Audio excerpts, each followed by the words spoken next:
Қайырлы күн достар, қалдарыңыз қалай? Бүгін ең дәмді әрі жұп-жұмсақ апельсинді торт дайындаймыз. Міндетті түрде видеоны соңына дейін қараңыз.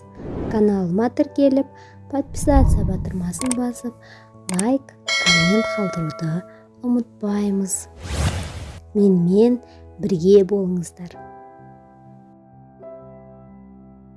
Бірінші ыдысқа жұмыртқаны саламыз, үстіне шекерді салып, жақсылап шекері ерігенше араластырамыз. Одан кейін үстіне бөлме температурасындағы сүтті құямыз және сұйық майды құйып, тағы да жақсылап араластырамыз. Апельсинді пирог болғаннан кейін біз арасына апельсиннің цедрасын қолданамыз.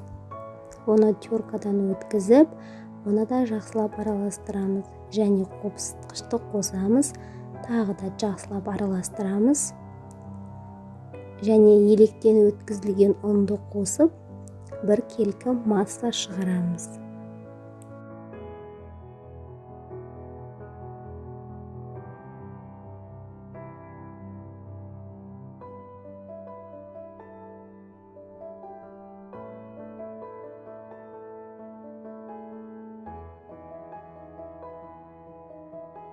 Массамыз қатты қою емес, сұйық болуы тиіс. Міне осындай болады. Ал енді табамызды майлап, біздің дайын болған массамызды осында құямыз. Ал бұған дейін біз пешімізді 200 градуста қыздырып қоямыз. Қызып тұрған пешке 30 минут немесе 35 минуттай пісіріп аламыз. Ал біз оған дейін пропитка дайындаймыз, яғни бізге апельсиннің суы керек және бір қасық шекер саламыз. Оны жақсылап жай отта араластырып, шекер ерігенше араластырып шығамыз. Мінекей біздің пирогымыз да дайын болды.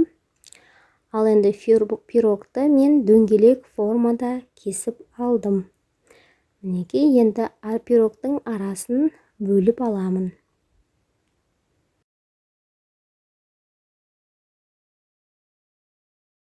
Мінекей пирогтарымыз осындай болып шығады.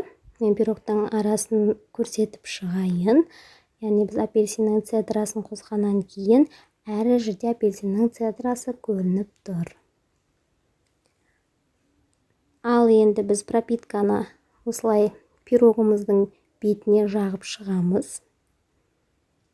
Оның үстіне дайын кремді жағамыз. Мен мұнда дайын кремді пайдаландым.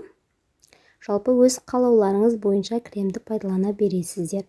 Міне осылай таяқшаның көмегімен арасын тесіп шығып, тағы да пропитканы құйып шығамын. Оның үстіне кремді жағып, бір тегіс формаға келтіруім керек. Мінекей. Ал енді өздеріңіздің қалауларыңыз бойынша әрлеп шығасыздар. Мен күнжітті печеньені пайдаландым. Оны жақсылап ұнтақтап, осылай сеуіп шықтым. Ал енді міне қараңыздаршы, балғын, әрі жұп-жұмсақ және әдемі болып кесіледі.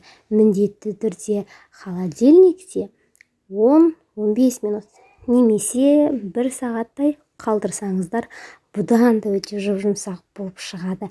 Мен иісінің өзіне шыдай алмай, бірнеше кусогын жеп қойдым. Мінекей қараңыздар, қандай жұп-жұмсақ, арасы да өте керемет, ерекше.